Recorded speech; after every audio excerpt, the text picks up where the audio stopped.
Toujours dans cette même attitude, étant debout, nous voulons prendre nos Bibles.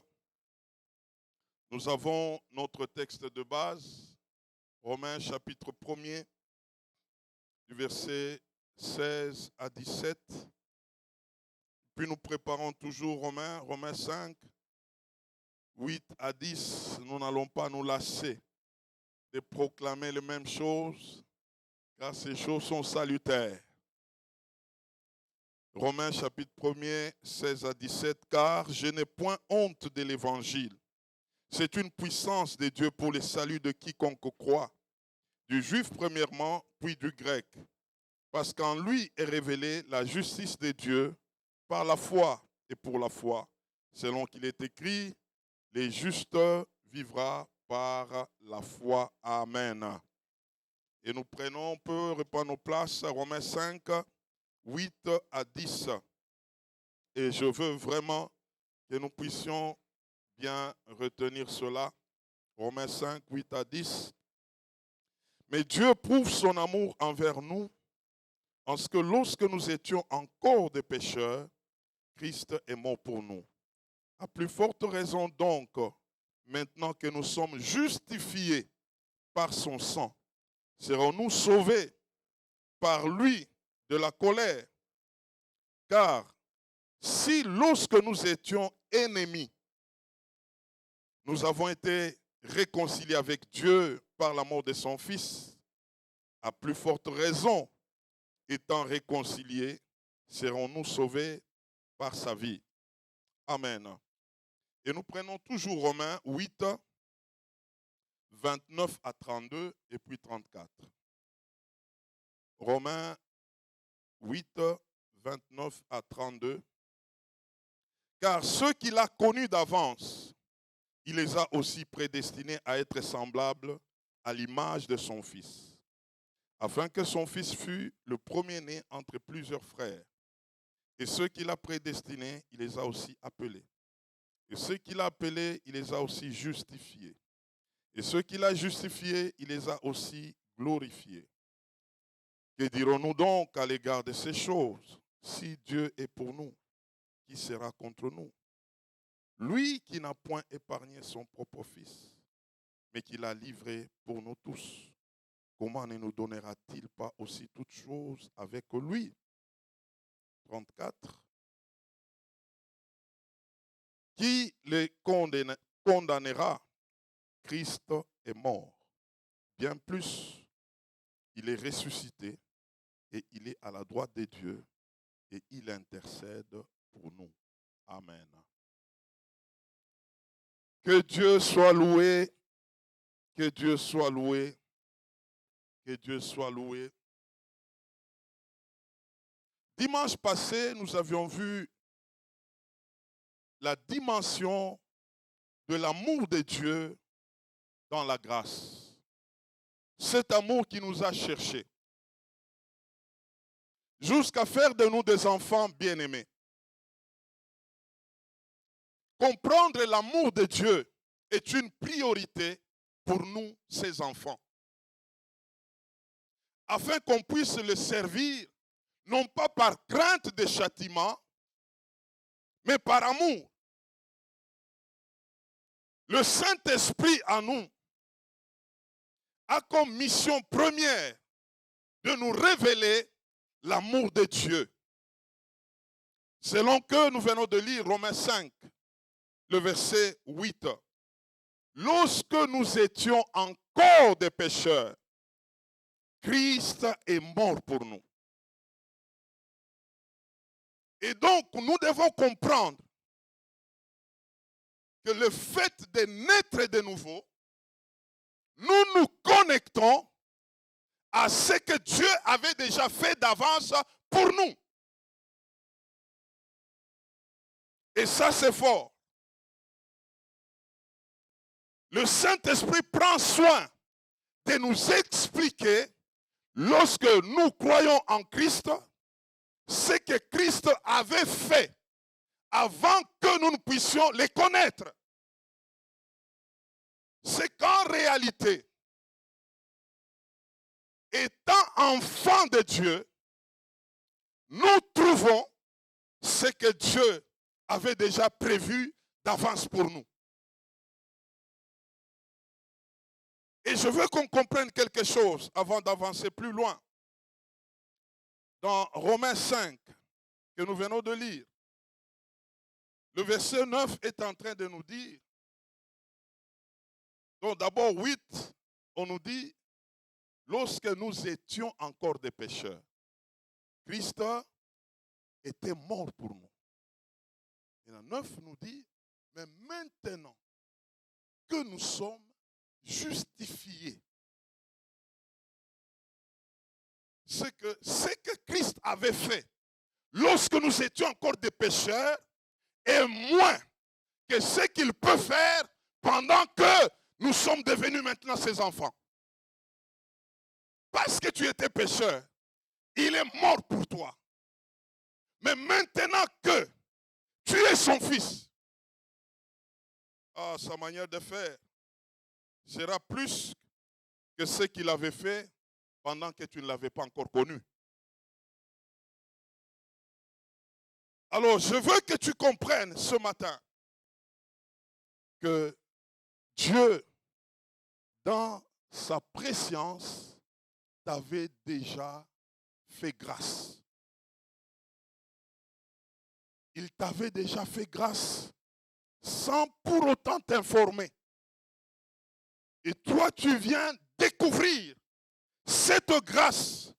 Lorsque tu as cru en Christ, on commence à te parler de ce que Dieu avait déjà fait d'avance pour toi. Et donc, ce que lui a fait est tellement puissant que si tu les comprends, tu vivras autrement avec lui. Je veux nous poser une question ce matin.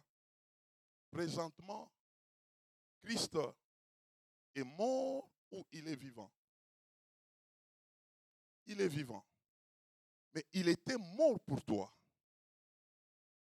Pour que toi tu le connaisses. Mais maintenant qu'il est vivant, la Bible nous dit, il est assis à la droite du Père. En train de faire quoi? D'intercéder pour nous. Apocalypse chapitre 5, du verset 5 à 7 et le verset 13. On nous présente Christ au milieu du trône. On l'appelle le lion de la tribu de Juda. Mais quand on le voit, il se présente comme un agneau immolé. C'est que devant le trône, le sang continue à parler. L'intercession qu'il accomplit, c'est la présence du sang avec lui. Afin que le Père continue à nous faire grâce par l'œuvre de Christ qu'il a accompli pour nous. Et donc, mes frères, comprenons jusqu'à ce jour, le sang de Jésus-Christ continue de parler. Et cette fois-ci, étant au trône, on les regarde, on voit comme cet agneau immolé. Et quand Dieu le voit, Dieu se dit, je ne suis plus en colère contre toi. Parce que le sang continue à parler. Et Romains 8 est en train de nous dire, le verset 29, que Dieu nous avait déjà connus d'avance.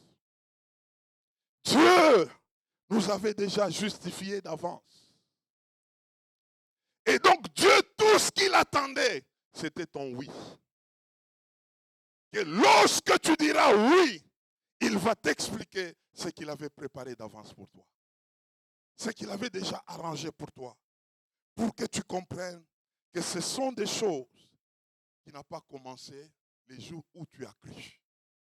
Ce sont des choses que lui avait déjà prévues d'avance, qui n'attendaient que ton oui. Il a mis en jeu son fils pour qu'il se réconcilie avec toi. Maintenant que tu es déjà réconcilié avec lui. Selon Romains 8, 32, parce qu'il n'a pas épargné son fils. Il a mis son fils en jeu pour t'avoir. Mais maintenant qu'il t'a eu et que lui est vivant, c'est qu'il y a plus que ce que lui avait fait pour t'avoir. Maintenant, ce que nous aurons de lui est plus que ce que nous avions reçu avant qu'on puisse le connaître. C'est pourquoi dans la vie qu'il nous a donnée, étant ses enfants, il y a la vie éternelle. C'est plus que le salut que tu as eu. Tu as eu le salut, mais il t'a préparé ce qui est plus meilleur, c'est que tu vivras pour l'éternité. Pourquoi? Parce que maintenant, il est vivant. Il n'est plus mort. Il était mort pour un temps, pour t'avoir. Mais maintenant, il est vivant pour l'éternité. C'est que toi aussi, tu seras avec lui pour l'éternité. Ah, tu peux m'aider à dire à ton voisin que l'Éternel est vivant. Jésus-Christ est vivant pour l'éternité.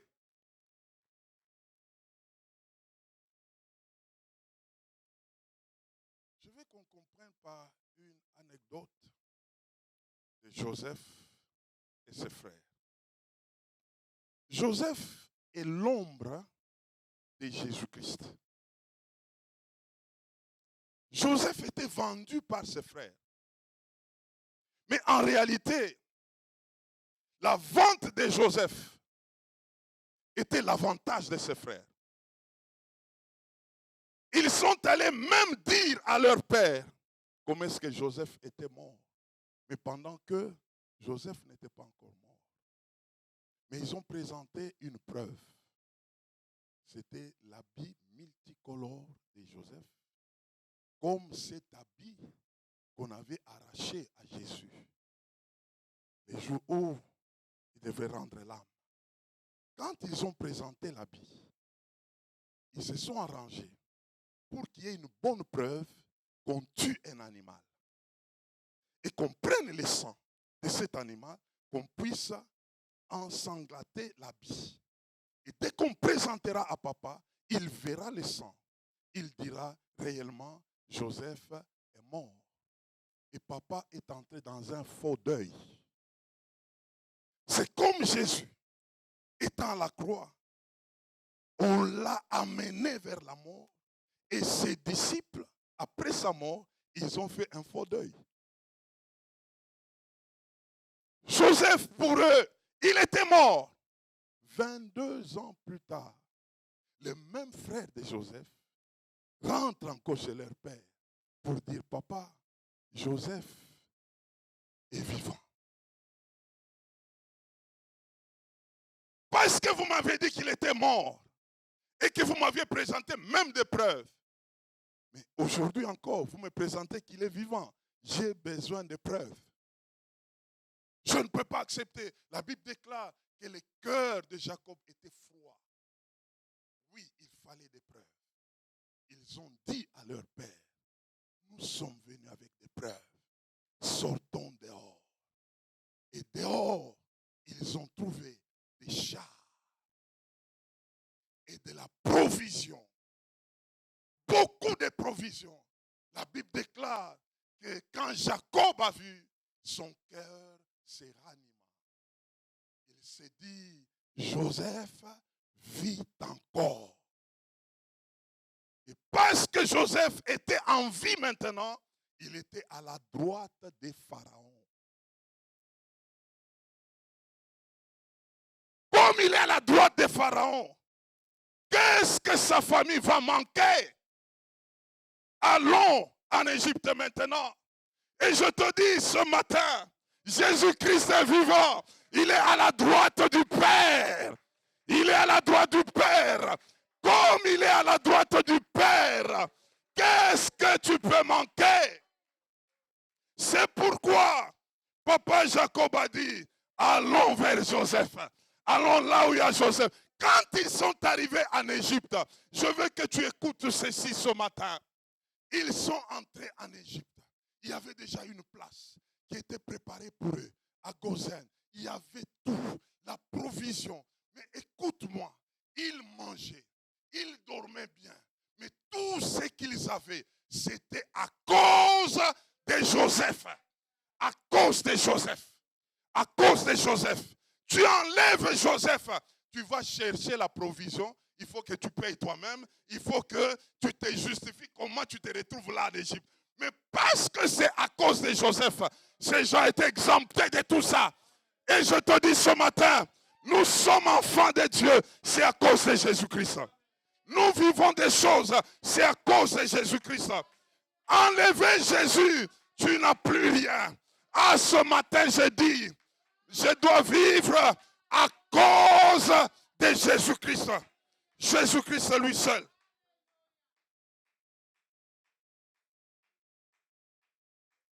C'est ça la grâce. C'est ça la grâce. Si je vis, c'est à cause de Jésus-Christ. Le frère de Joseph était privilégié. Il ne manquait de rien. Nous aussi en Christ, nous sommes des héritiers de Dieu et des co-héritiers avec Christ. Et donc un héritier, un co-héritier n'obtient jamais des choses par mérite. C'est à cause de celui qui l'a positionné de cette manière-là. Alors ce matin, nous voulons comprendre un grand principe de la grâce. Et tu comprends ce principe, c'est pourquoi je dis, nous allons quelque part, frère. Nous allons quelque part. Quel est ce grand principe de la grâce? Dieu ne nous donne pas des choses par mérite, mais par grâce. Je reprends ça. Dieu ne nous donne pas des choses par mérite, mais par grâce. Étant héritier et co-héritier avec Christ, ce principe s'oppose directement à la loi. La loi stipulait que pour obtenir quelque chose, pour avoir quelque chose, il fallait fournir des efforts, il fallait observer, faire autant de choses pour que lorsqu'on va te regarder par rapport à ce que tu as fait, on peut dire, il a obéi, il a fait. Et donc, ce sont tes performances qui pouvaient déterminer ce que tu pouvais avoir. Et c'est pourquoi la loi était un échec. Personne ne réussissait par ses compétences. Mais maintenant, la grâce arrive pour te dire que ce que tu as échoué de faire, il y a quelqu'un qui l'a fait pour toi. Et donc, si tu veux avancer, avance par la personne qui a accompli pour toi. Et là, il y a un problème. Et c'est ce problème que nous voulons traiter ce matin. La mentalité de l'ancienne alliance. Par rapport à la grâce. Aujourd'hui encore, beaucoup d'enfants de Dieu mettent la grâce de Dieu de côté pour se retourner à la loi. Et qui dit loi ici, dit des performances personnelles. Comme nous venons de le dire, Israël, lorsqu'il s'est retrouvé en Égypte, Israël vivait sous la grâce de qui? De Joseph. Il était servi sous la grâce de qui? De Joseph. Personne ne pouvait dire en Égypte que c'est à cause de mes mérites que je suis servi. Et je pense même que si cela était possible, pouvait leur donner même des habits où c'était écrit les frères de Joseph. Quand il arrive quelque part, on regarde, on dit frère de Joseph. Lui, il a droit. Il a droit. Parce que Joseph est à la droite de Pharaon. On ne pouvait regarder personne de la famille de Joseph sans citer le nom de qui? De Joseph. Mon frère, ma soeur, dans cette nouvelle alliance, tout s'est fait à cause de Jésus. Dès que tu enlèves Jésus, ça devient tes mérites. Et donc, tu ne peux rien faire. C'est à cause de l'œuvre de Jésus-Christ. Mais maintenant, le piège, c'est que nous commençons à faire comme si c'était à cause de ce que nous faisons que cela apporte des changements. Je veux qu'on comprenne bien. Et vendredi, nous avions lu ce passage. Galates chapitre 2, le verset 21. Et nous irons à 3, 1 à 3. Galates 2, prends ta Bible, le verset 21. Et puis nous irons à 3, de 1 à 3. Et écrivez 2 Corinthiens 6, 1. Nous avions vu ça vendredi. Écrivez aussi Ephésiens 2, 8 à 10. Et nous voulons lire Galates 2, 21. Je ne rejette pas la grâce de Dieu, car si la justice s'obtient par la loi, Christ est donc mort en vain. Ah, on va comprendre quelque chose ce matin. On va comprendre quelque chose ce matin. Allons à 3. Ô Galates dépourvus de sens, qui vous a fasciné, vous aux yeux de qui Jésus-Christ a été peint comme crucifié? Voici seulement ce que je veux apprendre de vous. Est-ce par les œuvres de la loi que vous avez reçu l'Esprit ou par la prédication de la foi? Êtes-vous tellement dépourvu de sens? Après avoir commencé par l'Esprit, voulez-vous maintenant finir par la chair? Quel cri de détresse que Paul a poussé aux Galates. Qu'est-ce que Paul reproche? Et c'est le problème que nous avons aujourd'hui. Tout ce que tu chercheras à obtenir par tes propres efforts, la croix du Christ ne te sert à rien. Là où tu veux dire que ça vient de toi, ça vient de tes performances, c'est que la mort de Christ devient vaine. Dans Galates chapitre 1er, Paul est en train de parler de l'évangile. Il dit il y a un seul évangile. Même si quelqu'un d'autre venait, ou même moi-même j'arrive à changer, ne prenez pas cela. Tout celui qui va apporter un autre évangile que ce que je vous présente, qu'il soit maudit. Et c'est quel évangile? C'est l'évangile de la grâce, la bonne nouvelle de la grâce, où Christ est mort pour nous et c'est par lui que nous avons la vie. Ce n'est pas par nos œuvres, ce n'est pas par notre façon de faire, ce n'est pas par nos efforts, c'est par ce que Christ a accompli. Et ce problème nous guette. Aujourd'hui, pourquoi? Comme je l'ai dit, la mentalité de l'ancienne alliance. Les efforts des hommes ont tendance aujourd'hui à remplacer la justification par la foi. Les hommes commencent à présenter leurs œuvres. Et donc, dans leur façon de faire, ça commence à se présenter comme si c'est par ce que j'ai fait et j'ai obtenu tel résultat. Et nous sommes dans ces siècles. Je veux nous dire, et ça m'avait choqué moi-même, vous savez, lorsqu'on commence à présenter des formules pour atteindre à tel endroit, voilà ce qu'il faut faire, voilà ce qu'il faut faire. Et donc, quand quelqu'un arrive à un tel résultat, il dira quelque part, c'est à cause de ce que j'ai fait. Et quand tu dis déjà que c'est à cause de ce que tu as fait, l'œuvre de Christ devient vaine. Tout résultat accordé à notre propre discipline pour l'avoir, nous amenons l'œuvre de Christ où? Dans la vanité. Ce n'est pas vain.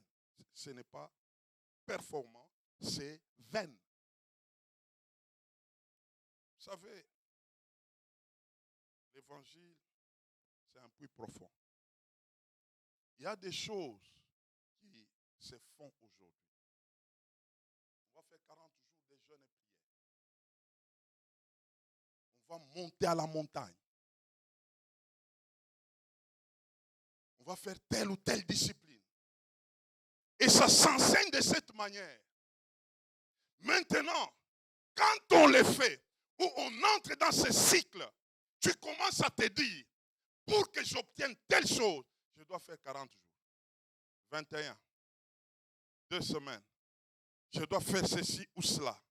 Tu es en train de mettre l'œuvre de la croix à côté. Et que je vous parle un peu. Le fait de se voir déjà excellent, plus que les autres, on est en train de mettre l'œuvre de Christ à côté.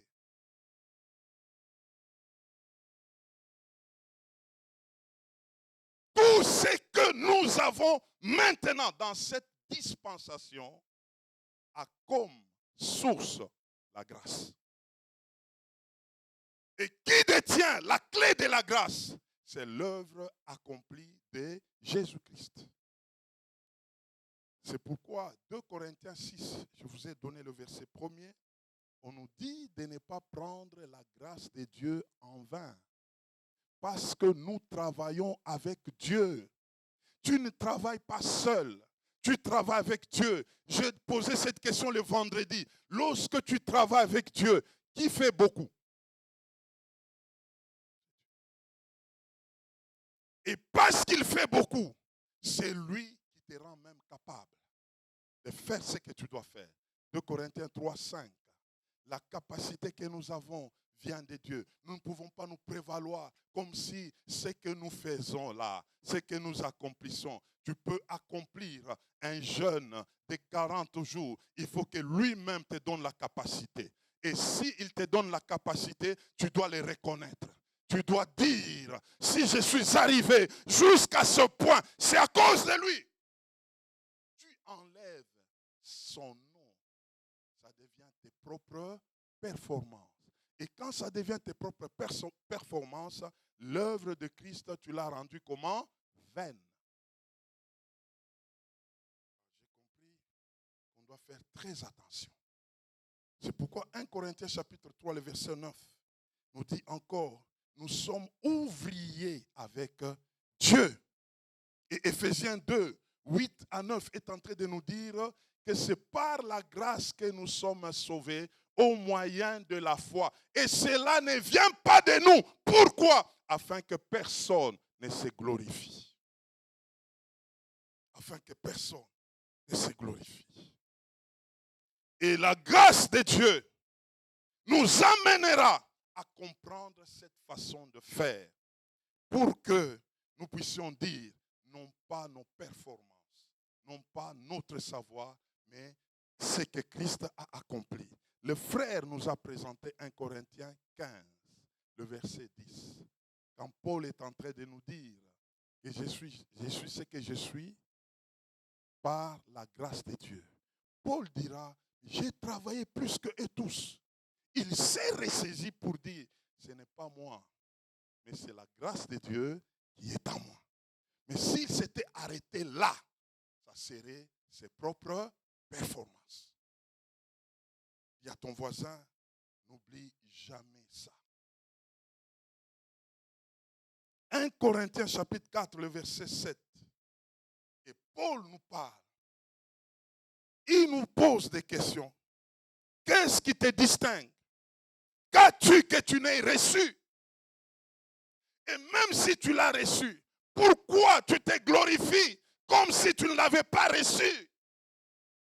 La grâce nous amène à comprendre que tout ce que nous sommes, tout ce que nous faisons, nous l'avons reçu. C'est de Jésus. Comme en Égypte, c'était à cause de Joseph. Et nous, dans la nouvelle alliance, c'est à cause de qui? De Jésus-Christ. Frère, écoute-moi. Tu peux être un bon stratège, intelligent, sage, beau, grand, fort. Mais sache que c'est à cause de la grâce. Cela ne vient pas de toi. Qui a programmé ce qu'il est aujourd'hui? Est-ce que tu étais quelque part un jour pour dire, Dieu, avant d'entrer dans le monde, je veux que tu me fasses élancer, je veux que tu me fasses clair, je veux que tu me fasses ceci pour que j'entre dans ce monde. Tu as subi ça. Mais c'est la grâce qui avait tout préparé. Les atouts, c'est la grâce. Tout ce que tu peux dire, tu peux parler bien, c'est la grâce. Tu peux savoir faire, combiner des choses. Oh, tel est intelligent. Oh, tel est comme ça. Oh, tel est excellent. Sache que tu n'as rien reçu de toi-même. C'est la grâce qui a préparé tout cela pour toi.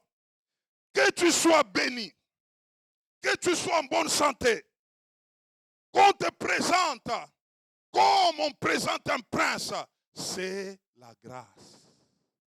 La grâce. La grâce. Tu enlèves la grâce, l'œuvre de Christ devient vaine. Alors, l'entendement ou la mentalité de l'ancienne alliance nous attaque jusqu'à vouloir prendre la gloire de Dieu. Et nous commençons à dire, c'est à cause de nous. J'ai fait ceci, j'ai fait cela, j'ai obtenu cela.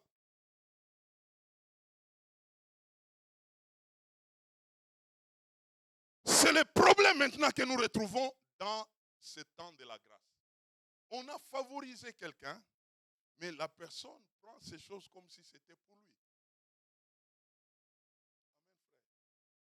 Dieu t'a favorisé pour avoir une église de 10 000 personnes. Mais tu commences à nous présenter des principes pour dire, voilà ce que j'ai fait, voilà ce que j'ai fait ceci. Et d'autres aussi commencent à dire, non, je dois chercher aussi ça, je dois chercher ça. Pendant que ce n'était pas venu de toi. C'était venu de la grâce. À l'autre, Dieu, par sa grâce, il a fait autant pour lui, pour que lui ne fasse pas comme l'autre. Mais l'autre, ne comprenant pas la grâce, il s'est dit, donc je dois chercher à devenir comme l'autre, faire comme l'autre. Et l'autre aussi a déjà présenté les principes pour devenir comme lui. Alors on commence à faire le principe de l'autre, mais ça ne marche pas. Alors maintenant, ça devient compliqué. Et les uns commencent à se dire, nous sommes des privilégiés de Dieu. Les autres commencent à dire, Dieu nous a oubliés. Mais tous ne comprennent pas comment fonctionne la grâce. Il y a des élancés, il y a de ceux qui n'ont pas de taille élancée. C'est la grâce. Il y a des gens qui sont volumineux, il y a d'autres qui sont des mains. C'est la grâce. Il y a une église qui est comme ça, il y a l'autre qui est de l'autre côté. C'est la grâce. Il y a tel pasteur qui peut parler sur des millions. Il y a l'autre qui peut parler sur 3 personnes. C'est la grâce. Mais que tu comprennes que tout n'est pas venu des hommes. Tout est venu de Dieu. Qu'as-tu que tu n'aies reçu? Si tu l'as reçu, pourquoi te glorifies-tu? Ah, ce matin, Dieu m'a dit clairement, parle de ces choses. Parce que je veux vous amener dans une autre dimension. Et quand vous arriverez, n'oubliez pas la grâce. N'oubliez pas la grâce. Ne dites pas que j'ai fait ceci, j'ai fait cela pour arriver là. Voilà ce que j'ai fait. Non, ce n'est pas par mes propres performances, c'est la grâce. Même la prière, les souffles de la prière, c'est la grâce. Oh, que Dieu nous aide. Maintenant, écoutez ceci. Frère, que Dieu te bénisse. Dieu dit,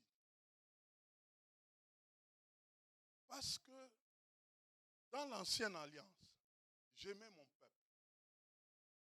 Et que mon peuple commençait à exagérer dans les péchés, je dois faire quoi? Je dois amener la loi. La loi était venue pour le maintenir dans la crainte du châtiment avant que la grâce n'arrive. Maintenant, la grâce arrive. Les gens commencent à passer par la grâce pour présenter leur performance. Pour dire c'est moi. Or, ils commencent à prendre dans la grâce et ils se présentent comme si c'est eux. Maintenant, ça commence comme a dit, comme à faire comme si Christ est mort pour rien. Quelqu'un, frère, il est sauvé. Dis oui, tu es sauvé par Jésus-Christ, mais en dehors de ce que Christ a fait, voilà ce que tu dois faire. Maintenant, c'est comme si la grâce là n'était pas suffisante.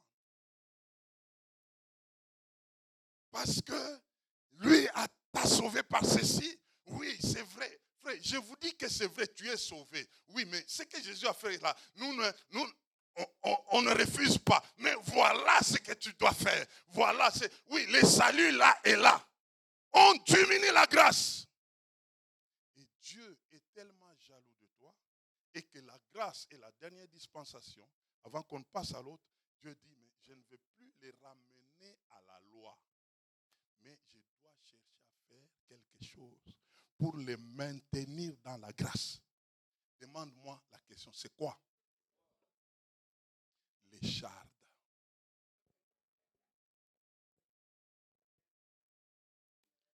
« 2 Corinthiens chapitre 12, 6 à 10. Dieu est tellement jaloux de toi. Il ne veut pas te perdre. Il ne veut pas que tu rentres à la loi. Mais il veut te maintenir dans la grâce. Comment te maintenir dans la grâce? Par l'écharde.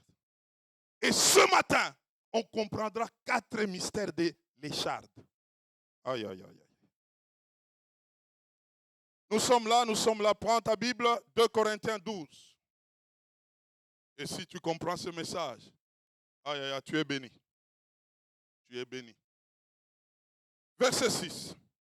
Si je voulais me glorifier, je ne serais pas un insensé, car je dirais la vérité, mais je m'en abstiens, afin que personne n'ait à mon sujet une opinion supérieure à ce qu'il voit en moi ou à ce qu'il entend de moi. Et pour que je ne sois pas enflé d'orgueil, à cause de l'excellence de ces révélations, il m'a été mis une écharde dans la chair, un ange de Satan, pour me souffleter et m'empêcher de m'enorgueillir. 3 fois j'ai prié le Seigneur de l'éloigner de moi. Il m'a dit, ma grâce te suffit, car ma puissance s'obtient dans la faiblesse. Je me glorifierai donc bien plus volontiers de mes faiblesses, afin que la puissance de Christ repose sur moi. C'est pourquoi je me plais dans les faiblesses, dans les outrages, dans les calamités, dans les persécutions, dans les détresses pour Christ. Car quand je suis faible, c'est alors que je suis fort. Wow. L'affaire de l'écharde. J'ai pris beaucoup d'années pour comprendre c'est quoi l'écharde. Et pourquoi l'écharde? Regardons Paul, il est en train de se présenter.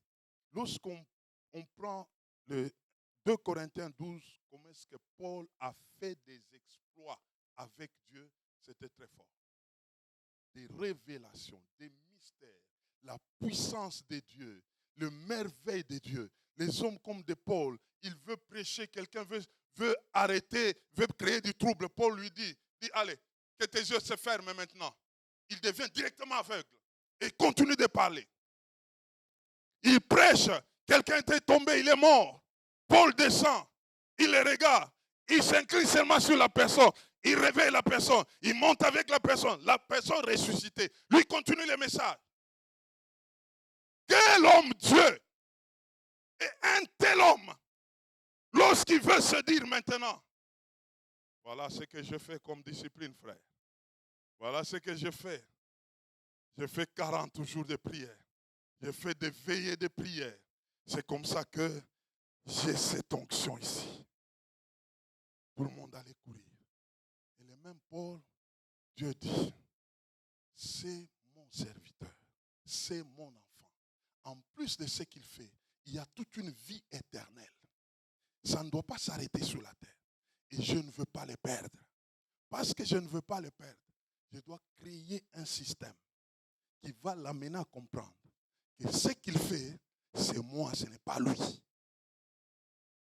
Et les systèmes-là s'appellent quoi? Les chars. Paul, il arrivait de moment, j'ai essayé de lire, de comprendre. Les chars là, c'est quoi? Il y a d'autres qui disent non, il ne voyait pas bien. Il y a d'autres qui disent il avait des indispositions. Il y a d'autres qui disent, mais Dieu m'a amené à comprendre que c'était des phénomènes bizarres qui se passent dans quelqu'un où la personne commence à se dire, je ne comprends pas. Dieu, est-ce que tu peux me venir en aide? Je ne vois pas comment est-ce que je vais m'en sortir. Qu'est-ce qui se passe? Et quand une telle personne commence à se poser de telles questions, ça l'approche davantage de Dieu.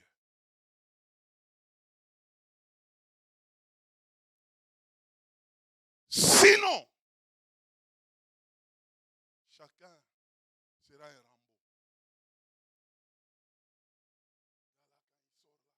Il y a des gens, il est en train de marcher là. Les gens sont autour de lui, en train de l'accompagner. Quand Dieu regarde ces choses, il dit, bon, il est temps que je mette les chardes pour que la personne rentre un peu là-bas. Il est temps que je mette les chardes. Et il sait bien les faire. Aïe, aïe, aïe, aïe, aïe, aïe. Et la Bible déclare, et cette écharde-là, Satan vient, il est en train de souffler là-dessus. C'est comme pour dire, délivre-toi de ça. Délivre. Mais quand tu regardes, tu n'as pas de solution. Tu dis, Seigneur, je viens me cacher en toi. Je vais me cacher à toi. Le Seigneur dit, voilà, c'est ce que je voulais. Viens ici, viens ici, viens ici. Les chardes nous rendent faibles. Pourquoi? Pour que la puissance de Dieu se manifeste. Les chardes t'amènent à comprendre que ce n'est pas toi. C'est Dieu. Paul, comprenant cette leçon, il pouvait se dire, je me plais de me retrouver dans mes faiblesses pour laisser place à la puissance de Dieu. Je vais souligner aujourd'hui 4 choses qui justifient les chardes dans la vie d'un enfant de Dieu. Là, nous sommes dans les vifs maintenant. 2 Corinthiens, chapitre 4, le verset 7. Premièrement, nous disons que les chardes libèrent la puissance de Dieu qui est en nous dans le but de donner toute la gloire à Dieu. Le charde libère la puissance de Dieu qui est en nous dans le but de donner toute la gloire à Dieu. 2 Corinthiens 4, 7, on est en train de nous dire, nous portons ces trésors dans des vases de terre, afin que cette grande puissance soit attribuée à Dieu et non pas à nous. Tel que tu es là, il y a un grand trésor en toi. C'est cette puissance de Dieu, c'est cette présence de Dieu en toi. Et Dieu veut mettre cette puissance dans des vases de terre. Un vase peut se fissurer. Un vase peut céder. Mais ce qui est là-dedans, ne peut pas céder. Et donc cette écharde permet à ce que toute la gloire soit rendue à Dieu. 1 Corinthiens chapitre 1er, le verset 26. Paul, comprenant ces choses, il est en train de dire, considérez, frères, que parmi vous qui avez été appelés, il n'y a ni beaucoup de sages selon la chair, ni beaucoup de puissants, ni beaucoup de nobles. Et donc, comme pour dire, Dieu a appelé des vases de terre. Pour que, lorsque Dieu se mettra à faire des choses, que la gloire lui revienne. Et si tu es allé vers Dieu étant puissant, Dieu va te rendre d'abord faible pour que tu restes ce vase de terre, afin que sa puissance se manifeste en toi. Et quand ça va se manifester, tu diras que c'est Dieu, ce n'est pas toi. Parce que toi d'abord, il t'a rendu faible. Pourquoi il est fait? Pour que nul ne se glorifie. 1 Corinthiens 1, 29. Parce que Dieu tient à sa gloire. Il tient à sa gloire. Et parce qu'il t'a fait grâce, il y a des choses qui peuvent se manifester en toi. Des choses extraordinaires qui peuvent se passer en toi, non pas par tes mérites, mais par la grâce qui est en toi. Et pour que ça reste à Dieu, Dieu te rendra faible. Afin que quand ces choses se font, que la gloire lui revienne. Et c'est comme ça qu'il va mettre sur toi ce qu'on appelle quoi? L'écharde. Ça libère la puissance de Dieu. Deuxièmement, l'écharde est un moyen pour Dieu de ne pas nous perdre. Dieu a un très mauvais souvenir dans l'affaire du jardin d'Éden. Il avait tout donné à l'homme. Et cette fois-ci, il dit, non, c'est la grâce. Et pour bien te garder et ne pas te perdre, écharde. Et quand tu commences à chercher à sortir, il tape sur l'écharde, ça te rend faible et tu reviens à la maison. Et Dieu sait bien le faire. Dieu ne veut pas te perdre. Dis à ton voisin, Dieu ne veut pas te perdre. Même si tu fais autant de choses pour Dieu, Dieu ne veut pas te perdre. Et donc la priorité de Dieu maintenant, c'est te garder. Et maintenant, s'il faut bien te garder, il peut créer de quoi? Des échardes. Vous savez, il y a des faiblesses apparentes des serviteurs de Dieu. Ça peut être même l'objet de polémique quelque part. Quelqu'un se met à s'expliquer. Écharde. En fait, pour que on ne veut pas de moi. Bon, non, bon, là on commence à me traiter de ceci. Ça te dérange. Et maintenant, Dieu, c'est seulement toi. C'est seulement toi qui peux faire. C'est seulement toi qui peux faire. Dieu dit, ok, je te ramène. Vous savez, il y a un homme de Dieu qui était mort dans des cinquantaines. L'archibishop Idéoussa. C'était un homme mystère, frère. Il faisait autant de choses. Jusqu'au point où il peut parler des choses bizarres. Mais ça s'accomplit toujours. Dieu dit non, non. En tout cas, si j'avance avec lui le plus longtemps possible, frère, viens. Dans des cinquantaines là, et puis lui-même est tenté même d'annoncer sa mort, frère. Il est tenté de boire, de manger avec des amis. Il dit, qui peut aller avec moi au ciel aujourd'hui?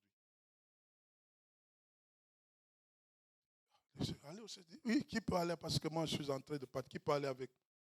Puis, il sort dehors et c'est comme ça qu'il s'est retrouvé. Il est assis quelque part. On le retrouve mort. Un mystère. Et Dieu dit, je ne dois pas te perdre. Il a fait des choses dans des cinquantaines comme si c'était des choses de quelqu'un qui a fait 100 ans sur la terre. Jusqu'à aujourd'hui, ça continue de parler. Mais s'il était là, je ne sais pas ce qui allait se passer. Parce qu'il y avait des gens qui voulaient juste tenir sa veste. Il y avait des gens qui voulaient juste laver ses habits. Et frère, tu laves ses habits, tu es connecté à l'onction. Ta vie change. Il y a un papa qui est en Ouganda. Ces bishops-là, ils sont en conférence. Les bishops, ils sont en train de dire, bon, ici aux États-Unis, ils parlent et disent, aujourd'hui là, on va s'aimer dans l'œuvre ici. Et puis on va commencer par les gens qui viennent de l'Afrique. Ils pointent les pasteurs là. Toi, tu vas donner $1000 ici. Oh, les pasteurs là, c'est les chèques qu'il avait qu'on lui a donné, frère. Il dit non. En tout cas, ce monsieur ici n'est pas l'homme de Dieu. Il veut me prendre tout mon argent ici. Je ne vais pas donner. Et il dit, je ne passe pas. Viens donner $1000 ici. Et monsieur a résisté. Et puis, en fin de compte, il est venu. Il a donné. Et puis, il dit, en tout cas, comme nous sommes dans un même hôtel, les soirs, il doit me rembourser mon argent. Il a boudé. Le soir, il veut chercher à savoir où étaient les bishops dans l'hôtel. On lui dit que les bishops est déjà parti. Il est resté là, commencé à dire, cet homme ici n'est pas homme de Dieu, il m'a pris mon argent. Mais ces messieurs-là, avant de rentrer en Ouganda, on l'appelle quelque part pour prêcher, pasteur. Il prêche un jour, toujours dans la même ville. Deuxième jour, et puis on lui dit non, tu vas prêcher toute la semaine. À la fin, on lui donne 3 enveloppes. Première enveloppe, il y avait $3000. Deuxième enveloppe, $7000. Troisième enveloppe, $20 000. Il a commencé à dire, en tout cas cet homme-là, c'était un homme de Dieu. Qui connaît Catherine Coleman? Une femme puissante. Et Dieu a mis l'écharde. Le mariage n'a pas marché. Quand quelqu'un travaille comme ça, fait des choses, et quand il pense au mariage, il dit, Seigneur, ta grâce seulement, ta grâce, ta grâce, ta grâce. Ça l'a maintenu dans l'humilité pour dire, ce n'est que Dieu qui peut faire. C'est pourquoi je veux vous dire ce matin, il faut faire très attention à ce que nous voyons, à ce qui s'est dit aux hommes de Dieu. Il y a certaines choses qui leur arrivent en termes de charde. Pendant que c'est Dieu qui veut le maintenir, vous ne parlez pas trop. Parce qu'une telle personne, si tout allait bien, il allait marcher au bout du pied. Dieu met un peu de l'écharde là pour les ramener un peu. Pour les ramener. Pour les ramener. Troisièmement, l'écharde est un moyen de nous garder dans l'humilité. L'humilité. Parce que Dieu est capable de nous utiliser d'une manière extraordinaire. Et sans l'écharde, on fera beaucoup de choses, beaucoup de dégâts. Vous savez, la gloire en hébreu veut dire kabod. Kabod veut dire poids, tout ce qui pèse. La gloire de Dieu pèse. La gloire de Dieu peut écraser quelqu'un. Lorsqu'on veut la prendre sur soi-même. C'est ici où Dieu nous parle même en secret. Pour nous démontrer que c'est lui. Ce n'est pas nous. Je connais un bishop du Ghana. Ce papa-là, il avait terminé ses études comme médecin. Un homme brillant, intelligent. Beaucoup de choses il connaît. Un médecin, ce n'est pas de la blague. Et cet homme-là, son père lui dit, et toi, tu commences à faire vos histoires là de prêcher là. Et puis tu dis que non, tu vas vivre pour l'évangile. Toi, un médecin, tu veux vivre pour les offrandes des gens.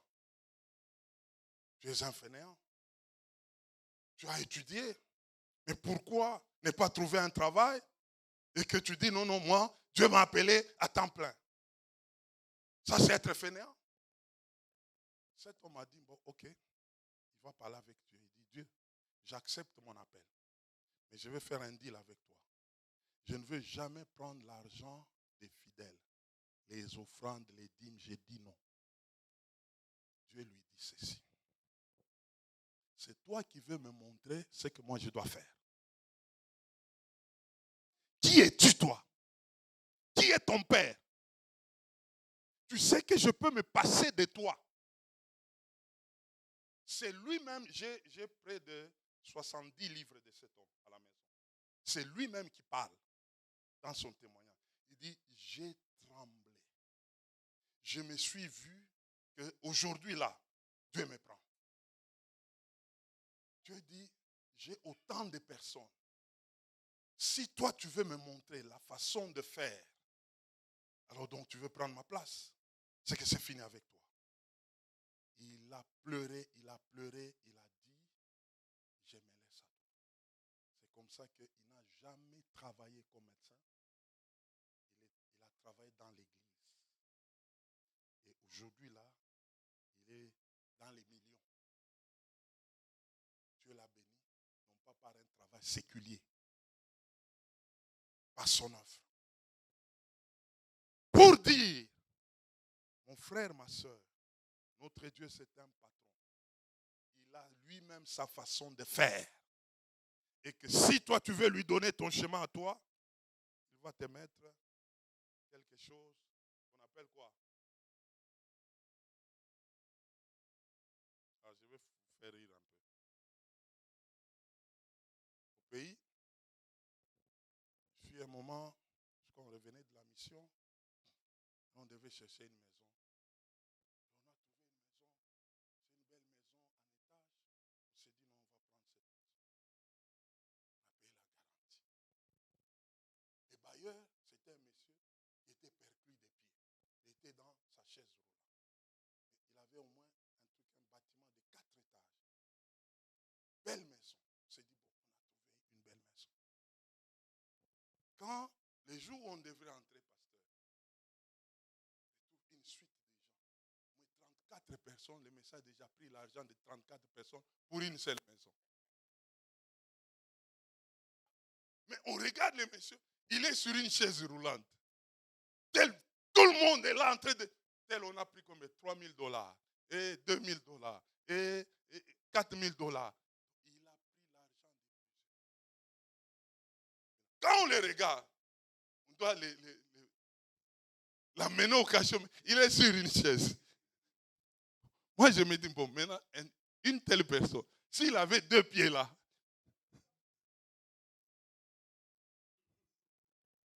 il allait tuer les gens. Déjà 100 pieds, tu réussis d'escroquer autant de personnes. Vous savez, Dieu nous connaît. C'est pourquoi des fois, c'est que tu es là. Dis seulement merci à Dieu.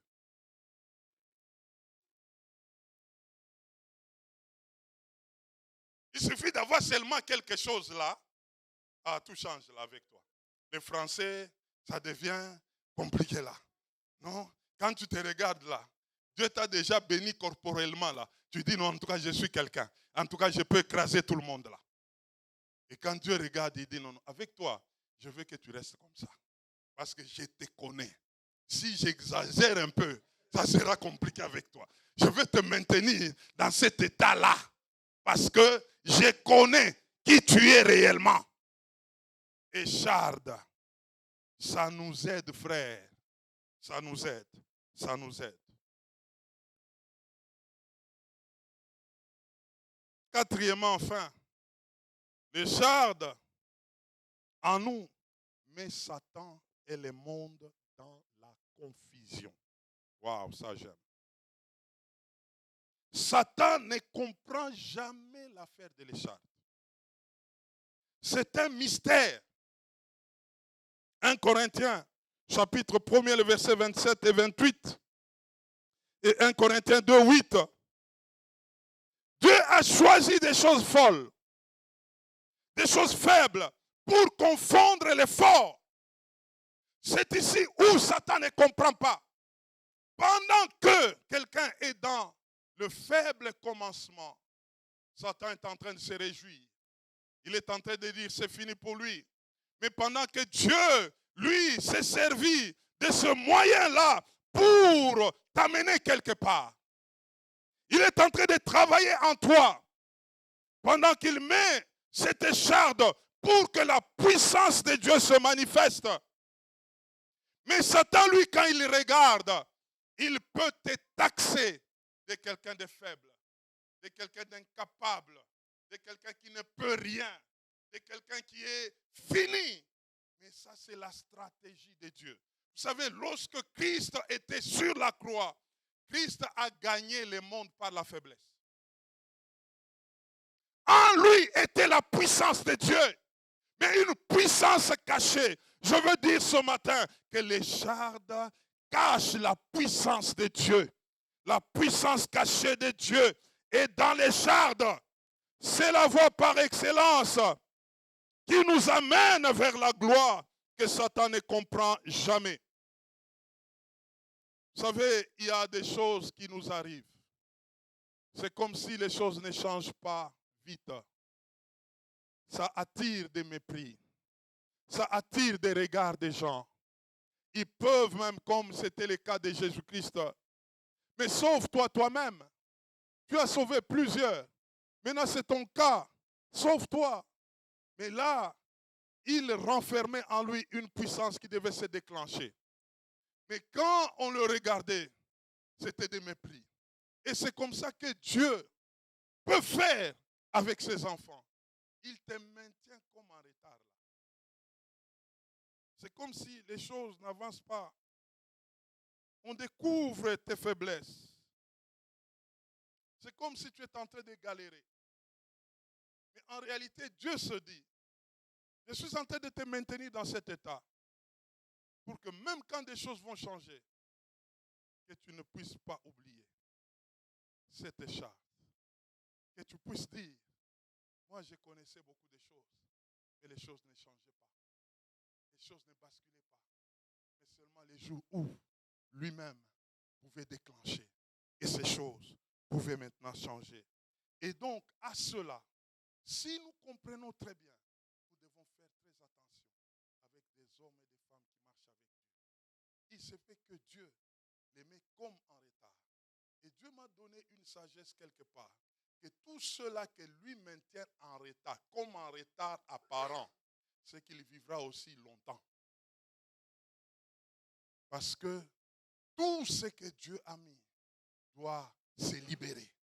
Et avant d'en arriver là, tu peux devenir un objet de mépris. Tu peux devenir un objet même de contradiction. Des gens peuvent même te fouler aux pieds.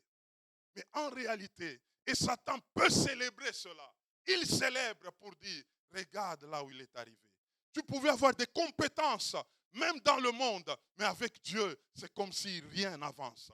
Pendant que ces choses sont en train de se faire de cette manière, Dieu ne fait que attirer le regard des gens sur tes faiblesses.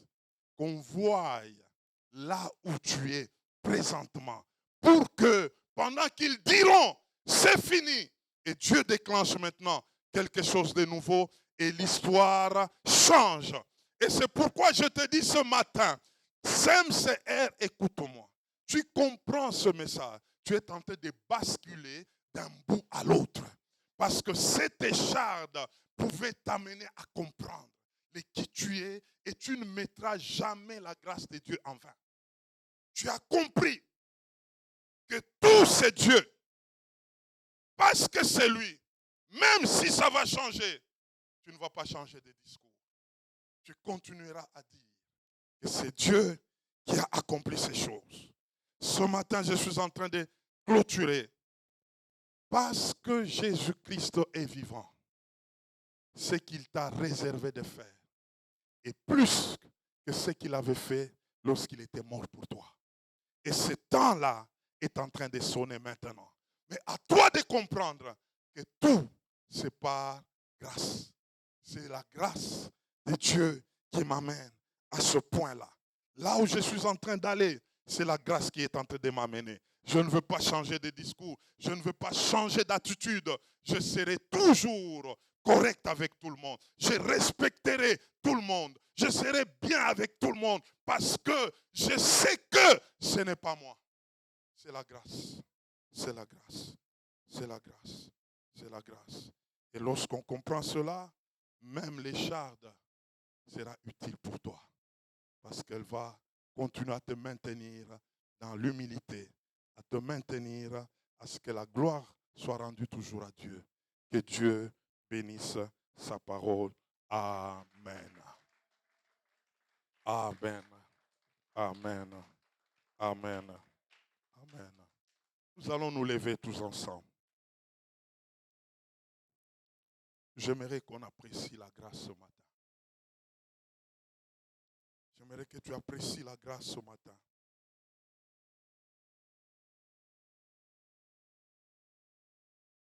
Je veux que tu apprécies la grâce ce matin. Tu es en train de dire merci à Dieu. Représente-toi avec l'image de Joseph que nous avons vue. Toute la famille de Joseph en Égypte, c'était seulement à cause de Joseph.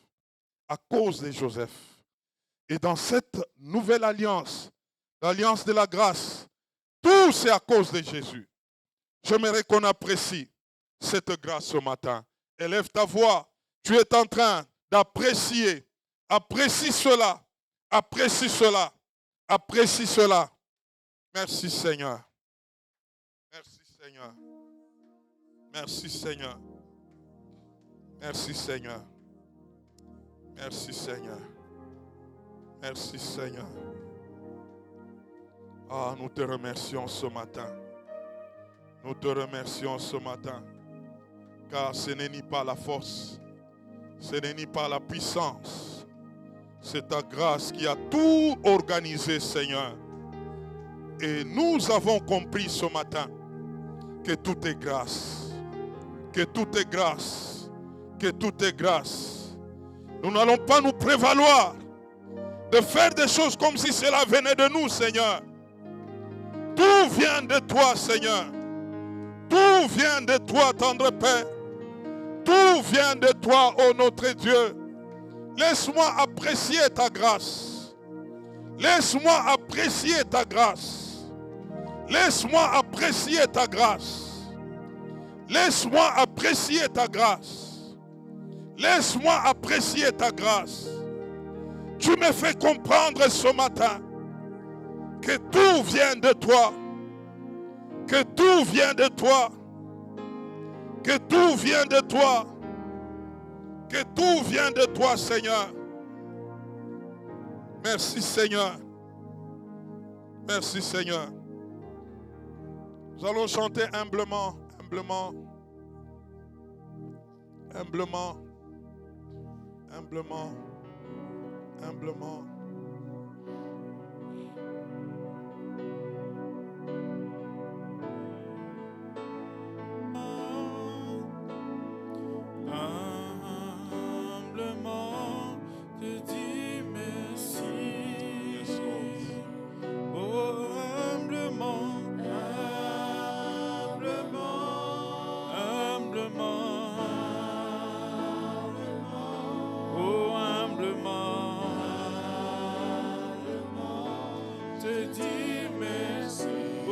Chantons tous humblement,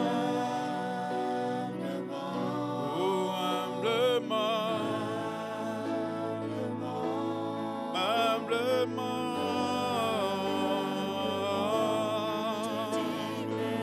oh nous te disons humblement, oh humblement.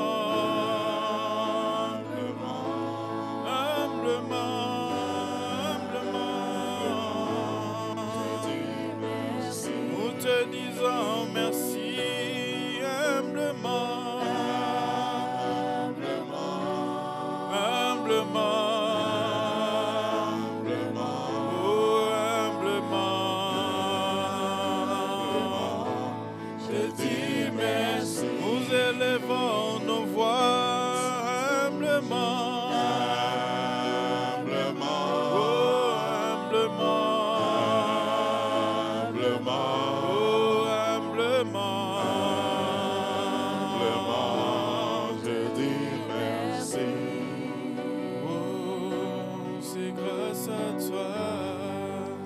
Yes, Lord. Seigneur. C'est grâce à toi, Oh, merci, Seigneur. Jésus. C'est grâce à toi. Oh, ta grâce. C'est grâce à toi. Oh, ta grâce. Oh, c'est grâce à toi, Seigneur. Oh, ta grâce me suffit, Yahweh. Oh, c'est grâce à toi, Seigneur. Oh, c'est grâce à toi, Jésus. Oh, je suis le fruit de ta grâce. Oh, c'est grâce à toi, Seigneur. Oh, ta grâce me suffit, Yahweh. Oh, c'est grâce à toi, Seigneur. Oh, non pas mes efforts, non pas mes mérites, Yahweh. Oh, c'est grâce à toi, Jésus. Oh, ce que je suis aujourd'hui. C'est grâce à toi, Seigneur. Tu vas lever tes deux mains. Ce matin, je ne veux pas seulement que tu pries, mais que tu visualises tout ce que Dieu est pour toi ce matin. Quand tu te regardes, regarde-toi par Jésus-Christ. Regarde le chemin par lequel tu es passé. Vois-toi devant ces dieux. Il y a des choses que tu n'avais pas prévues. Mais ces choses t'ont trouvé.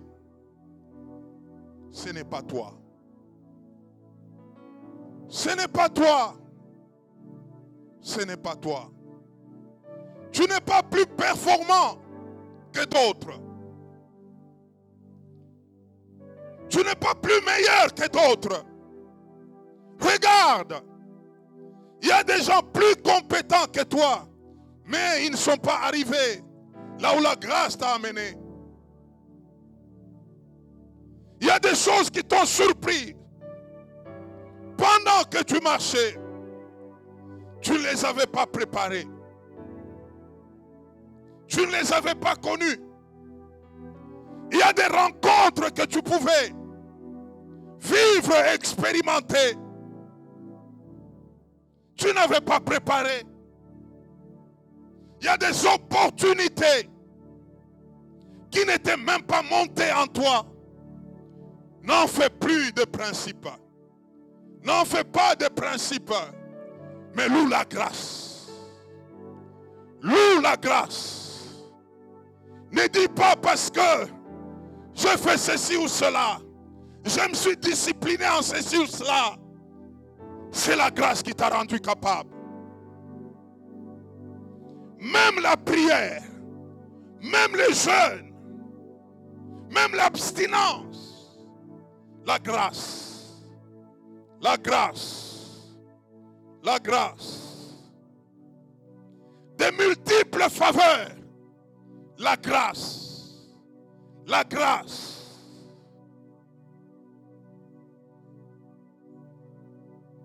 N'oublie jamais cela ce matin.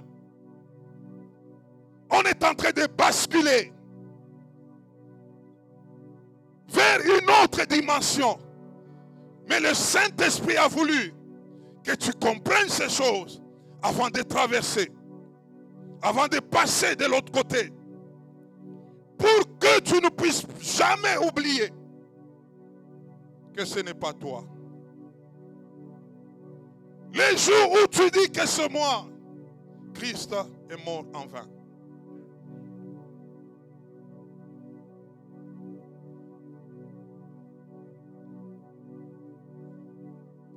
Seigneur, humblement ce matin,